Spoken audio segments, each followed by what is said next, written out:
We are into fintech, and we have close to 16 million plus active user. That makes us the largest stockbroker in India by active users. And like we operate uh, close to 15 business domain, including stocks, FNO, commodity, margin trading, mutual funds, wealth, credit, etc. And to talk about the scale we operate, uh, mm, like we process 15 billion Kafka messages per day, and then some numbers like 3 terabyte of data ingestion per day in our this like transaction data, and 50 plus products and deployment. This is also only the code changes, not related to config. Uh, Okay, all right. That is the intro about us. Now, yeah, before mm, going to this slide, I'll talk about talk about one of the critical metric in like in our domain, that is uptime. Uh, s- like because we operate in a domain where market starts at 9:15 and ends at 3:30. So that's a narrow 6 hour, almost 6 hour window, and even 15 minutes of downtime during this critical period can actually cause substantial losses to our customer. Hence, that can be a breach of customer trust. So uptime is something like not negotiable for us. And what are the challenges we faced maintaining this uptime? So this is one of them, the microservice related. So the challenge were with respect to like shared infrastructure. So what is the core problem here is all the applications are distributed, and they have their own compute layer, they have their own database layer, but they are deployed in a shared infrastructure, shared Kubernetes cluster. We use GKE, shared Kubernetes cluster. So if we have to roll out a infrastructure change, then we are actually rolling out for all of for our entire user base. Mm, this infrastructure change, you can actually imagine, let's say you have to upgrade your GKE, or you have to upgrade your Istio version. Although you will have your lower environment to test out, but in production environment, when you have to roll out, that's a 100% rollout. And that is the blast radius challenge we faced. And another one is slow recovery. So as I explained, like 15 minutes of downtime can actually cause substantial losses. So when we actually see there is a problem in our service, in one of or couple of our services, so initial ways like you check like what deployed last, should we roll back, or let's say we look at our matrices, like we have a very nice dashboard uh, to identify this anomalies. Then we have to take a decision to roll back, or let's say fix something.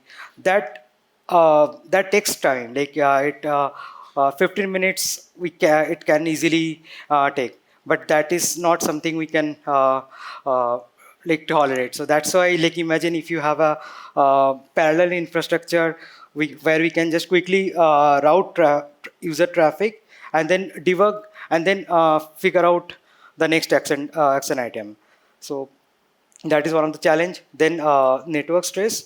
If it is since it's a single Kubernetes cluster, the network, let's say the cloud NAT, it has a uh, uh, port limit, and because it's a shared infrastructure, like it cannot grow. Like there are other limits also. So these are some challenges. And then Big Bang rollout, as I mentioned earlier. Okay. Now we to overcome those challenges, we defined these requirements. So I'll talk about this graph.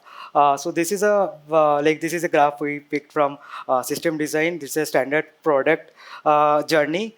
So initial phase, you actually work on the product market fit.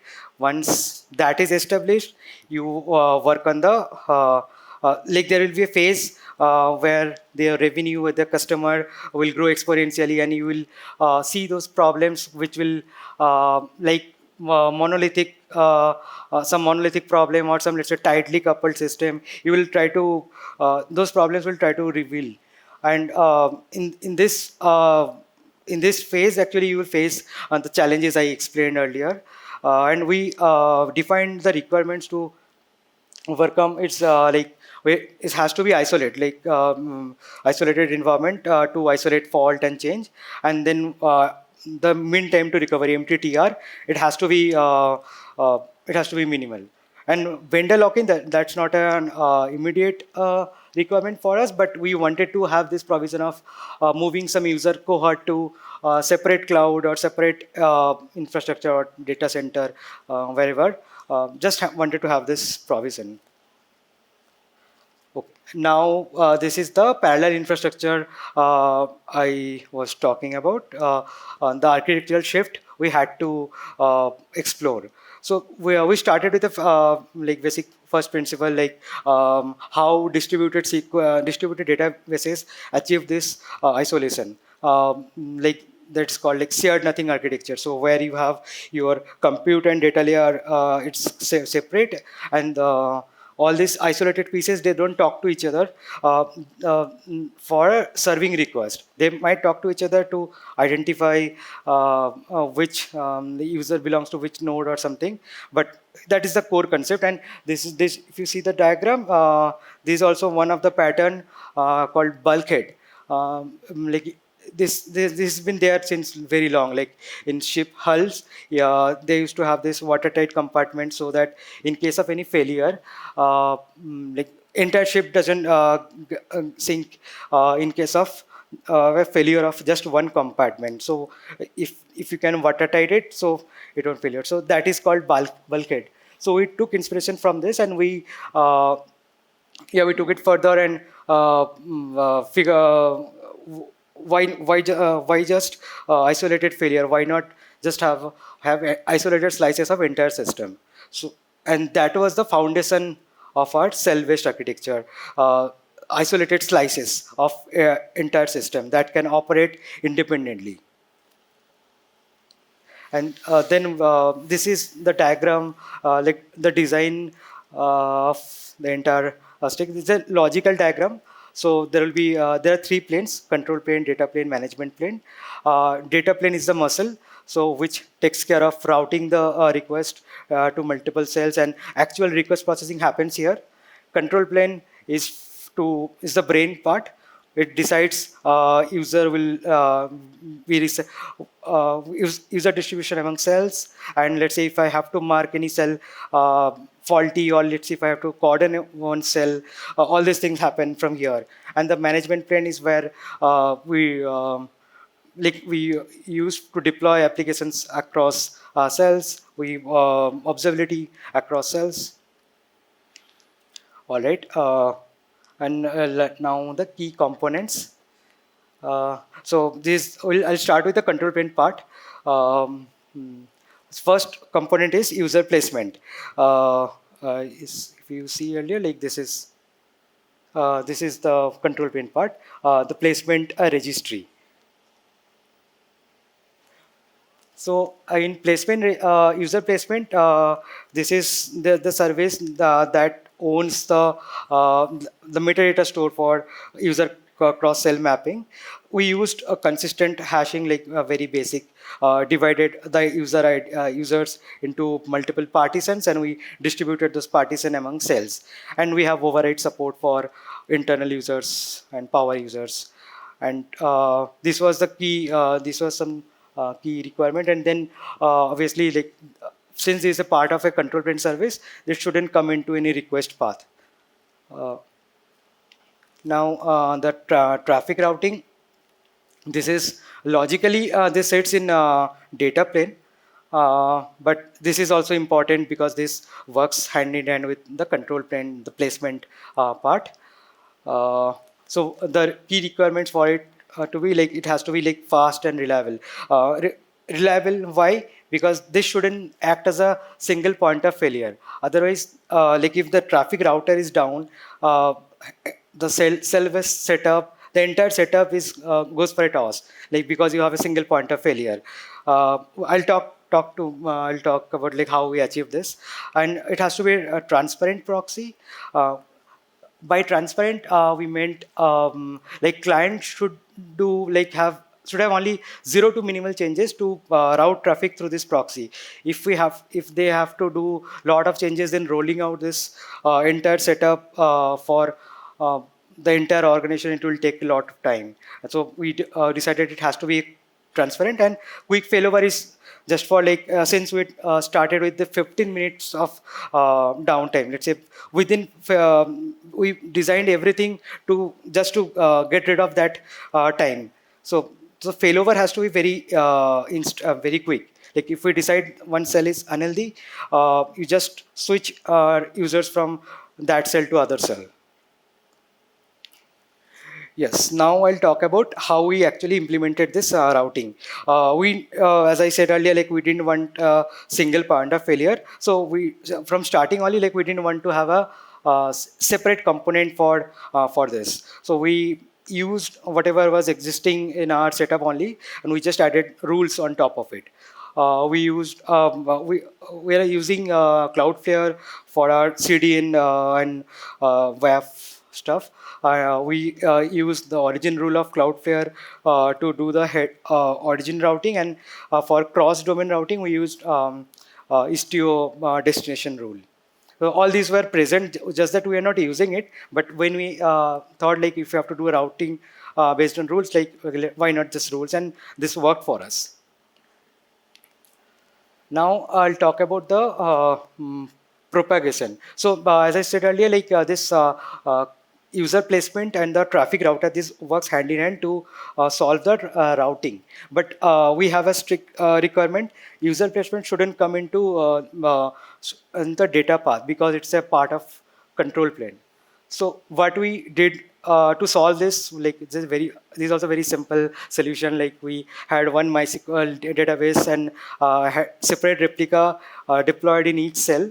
And in each cell there are cell gateways that are actually polling the replicas to get in some interval to get the placement config, and that's how we do. That's how it operate. And how does it operate? I'll come to come to it. But yeah, and also like if you see. Like I mentioned, API gateway, not cell gateway. Like although like logically this is a cell gateway, but we didn't here also we didn't use any separate construct or separate piece of infrastructure.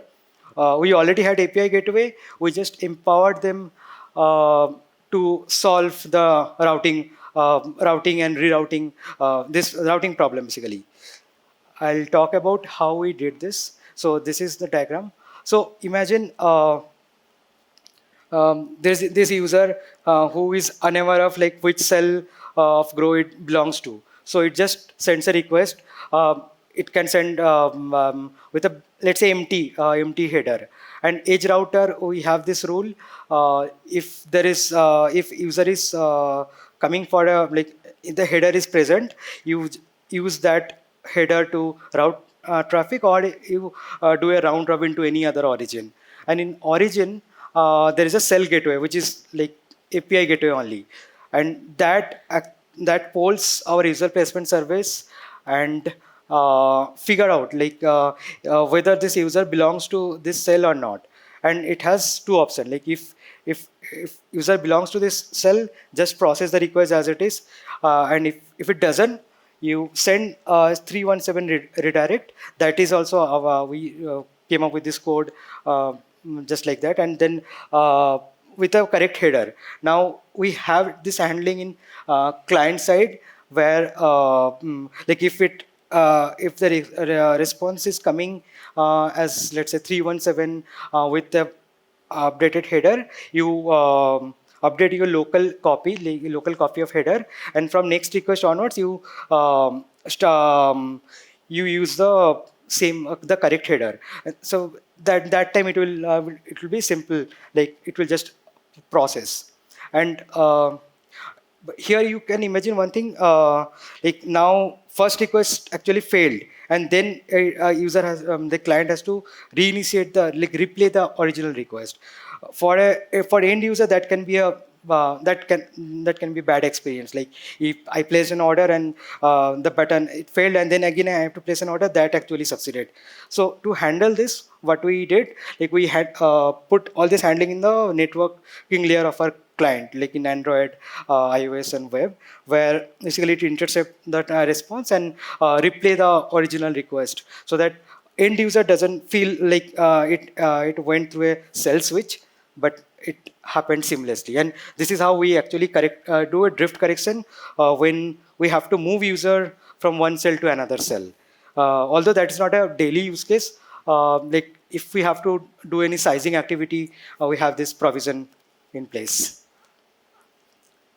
Yes, database sharding, Naveen will take it. Hello.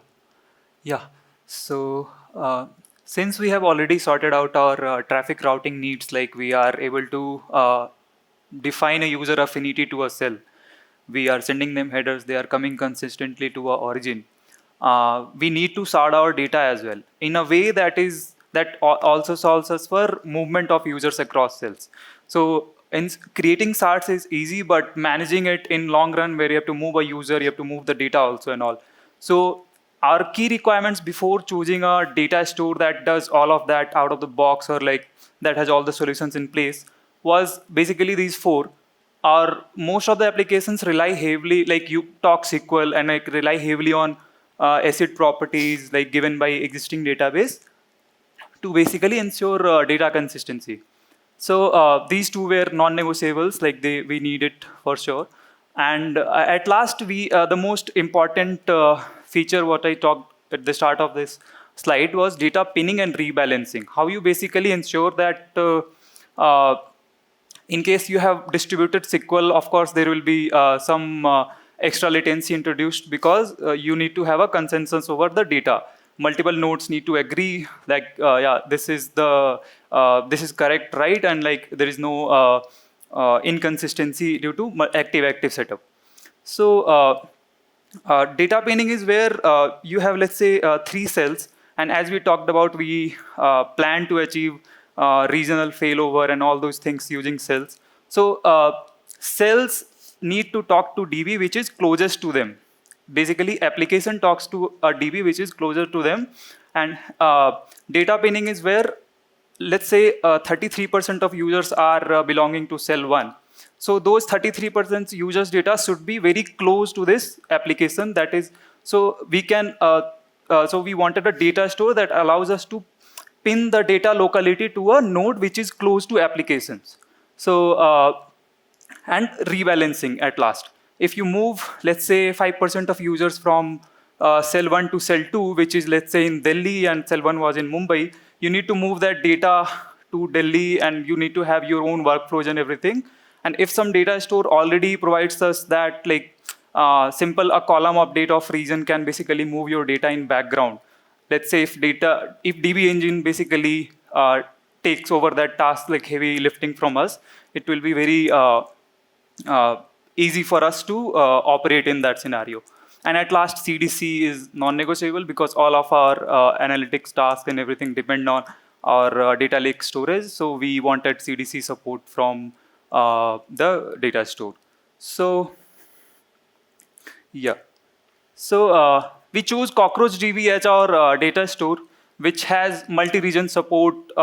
Like you can simply define a column which stores region, and you can update that region, and DB engine will move the data for you.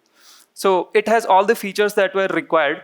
And so yeah, and while switching to Cockroach DB from a single instance database was also like a challenge, you can say, like not a big challenge, but there were some trade-offs that we had to take. Is like latency versus consistency. Like you need to live with a increased latency. Like let's say if you are achieving a 5 ms, 6 ms latency in case of MySQL, you are out to have about like at least 30% increase in that latency if you move to a distributed SQL setup, where it has to achieve a quorum of at least 3 nodes to accept that write. So that internode communication introduces a bit of latency. You need to live with that. And second point is transaction batching. So as we just talked, even a single commit needs to have a consensus of 2-3 nodes based on your quorum, like 3 nodes based on your quorum. You cannot afford having multiple commits in a single request path. Like you cannot afford to have if you let's say you need to update 10 rows, you cannot afford to do 10 commits. Instead, you need to use proper batching, all batch size and all batch configs to ensure that you have lesser commits and lesser latencies at the end. So transaction batching is again unavoidable in distributed SQL setup. And at last, sequential keys, where the actual change, like major change, which was actually required in all the applications. So like many people use either auto increment IDs, which are very simple to like define and everything. Like you don't need to think of any primary key. You just define auto increment and think of your indexes after that. So many people do that, and we had to get rid of that auto increment ID across applications and choose for a natural entity uniqueness key, so that all your queries are served by primary key itself. You don't need to choose for secondary index and all. So avoiding sequential keys is one auto increment, and second one more famous pattern is having timestamp prefixed nano IDs, where you have timestamp prefixed at the start of every ID, and that basically creates, if you have a sequential key, that creates a hot range problem where, so all of your data is divided between these distributed nodes of the distributed SQL database, and that data range is owned by each node in a divided manner. So if you have a sequential key, at a particular time, a key range will be hot because all writes are going to that, and hence the distributed SQL all benefits are gone for a toss. So you are not properly utilizing distributed SQL if you have a sequential primary key.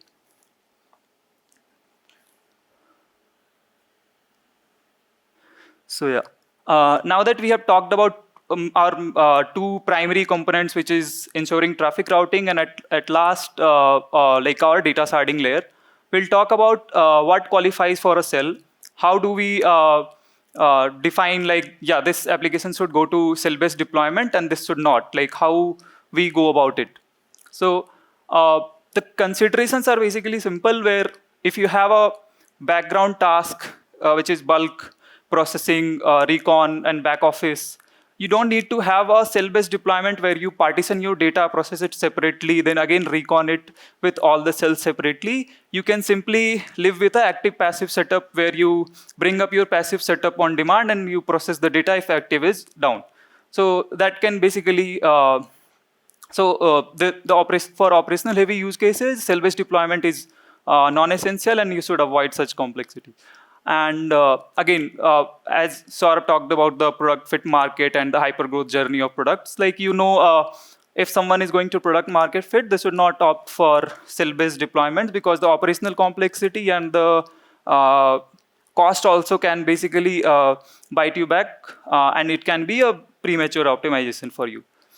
At last, for our use case, which is uptime critical market, and like we, in a way, we try to decouple our MTTD and MTTR, which is trying to detect a problem versus recovery. Like if you have a cell that is active and that has a copy of data for that user, you can simply switch the traffic, and you can, meanwhile in background, you can try to recover the unhealthy cell. So that basically that is basically very required for such uptime critical services, where you cannot also wait for detecting the problem and recovering the same infrastructure. You can move the user to a separate infrastructure. So yeah, if you are an uptime critical business, you can cell-based deployment is well suited for your use case. Yeah, and at last, cell sizing, like how many cells do you need? Like what should be size of a cell? Like you cannot go about having 1,000 cells for your 100% users to have a 0.1% control or something like that, because that will create too much maintenance overhead, and like the possibility of drift, even applying changes across 1,000 clusters or 1,000 infrastructure components will take you, even done through automated processes, it can take you hours to apply through all of them.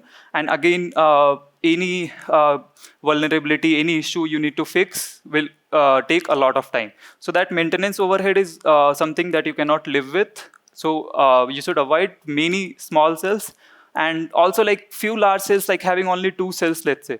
You have 50% downtime if something goes wrong in a cell. So you should choose, like, opt for that sweet spot where you can be okay with, let's say, 25% or like 12% downtime or something like that. Ki, your 80% of users are currently actively trading, while 12% is mapped to a wrong cell, and you get time to route them to healthy cells. So, yeah. Now we'll talk about all the challenges that we faced while adopting cell-based deployment in Grow. Because there is no simple book which says like these are the good things that you should do for adopting such infrastructure. So going about that, like change management is first challenge I'll talk about, where you have to deploy things across cells now. Like earlier, it was a simple deployment object which you have to just trigger a canary rollout. It goes ahead and like once a pod becomes healthy, a new one is rolled out. So simple 10 pods and everything is good like in a minute or so. And now that you have multiple cells, you cannot go about deploying it across 3 clusters manually and then hoping that you have everything in sync without knowing what is actually running in your cells. So primary requirement was to have a single control plane which can deploy in all the cells. You, like a user can basically instruct control plane to deploy, and it can deploy in all the cells while also having control over the rollouts. Like you need to have control because you cannot change, like you cannot upgrade all your clusters or like all your workload images at once and hope for cell-based deployment to help you. So progressive rollout is something that you need. And at last, you have to minimize your SDLC timelines. Like you cannot introduce 4 new clusters, 4 new places to deploy and hope that your deployment testing and everything is running on time. So yeah, that's about change management requirements. I'll talk about how we have solved it. So we have solved it using a hub-spoke architecture, where a hub is basically principle of changes. Like it basically creates a prescription for the spoke clusters. Like this is how you should be, this is how you should be, and this is how you should be. Like there are 3 cells, all 3 have their prescriptions, and they have agents running in their on their end, and like they poll the they poll the prescriptions and apply in their local cells. And yeah, so this is a journey. You deploy, it applies to the first cell, and based on analysis run, if it succeeds, it goes into this circular loop where it keeps on deploying things across cells, and once everything is done, it ends. Yeah. And infrastructure replication, of course, as we talked about, drift again. You cannot live with drift. So you have to have a IAC end-to-end so that a cell provisioning and a cell upgrade is as simple as changing code in one place and hoping and just deploying across cells. Yeah. I wish I had more time to talk about edge setup, but I'll keep it simple. Like so. Shared nothing architecture is something that sounds very clean and good in theory, but you cannot go about like applying shared nothing architecture at every layer of your tech stack. That is even on edge. Edge is already distributed, is already like highly available and all those things. So you need to take those decisions, like how to go about share nothing architecture at different places. Do we even need share nothing at edge? So we simply chose for a canary rollout of our edge compute processes, and that was already there in place. So we chose to live with that without having separate edge for separate users as of now. And at last, we separated our CDN cache partitions by using separate subdomains for each backend origin. And like basically your CDN cache is also separate for set of users, so that a single bad cell cannot corrupt all the CDN caches. we'll talk about this later. And like monitoring and observability, of course, like we need to change things. You cannot live with same monitoring and observability. Luckily, we already had a metric aggregation stack which was aggregating metrics from multiple clusters, and like we just had to update our dashboards to choose for a global and comparative views of cells to debug things faster. And at last, this is the most interesting part, I guess, like because this was the objective we started with recovery, right? So I'll talk about a recent outage that Grove faced due to a faulty config update in our monolithic cluster that has been running from long time, and how the applications who are already migrated to the new architecture were running fine and like were all green. So with monolithic cluster, you have a shared fate outage problem where you like there was a wrong config pushed to Istio control plane, which led to a 20 MB log line flood our nodes, and Kubernetes considered all the nodes unhealthy and started killing them. So that basically led to 100% downtime for applications which are not migrated to cell-based deployment. While in after in the post-adoption journey, all the services that has adopted this, some part of it was running in the monolithic cluster that is yet to migrate to this new cells. You can see like we are able, like our 50% like the new cells have 50% traffic split post like this. Let's say any incident occurs, just have to initiate cell failover, traffic is redistributed to healthy cells. So you don't basically typically directly point a cell to a cell. You split that traffic and point half and half of that to like whatever your number of cells are. Based on that, you split into next two cells so that they are not overloaded by the failover. Yeah, this is about cell-based deployment and how it has basically helped us in achieving faster recovery times. And yeah, Saurav will basically quickly talk about key takeaways. Okay, so these are the key takeaways. Uh, you have to design for your domain and infrastructure automation and trade-off evaluation. So what we explained.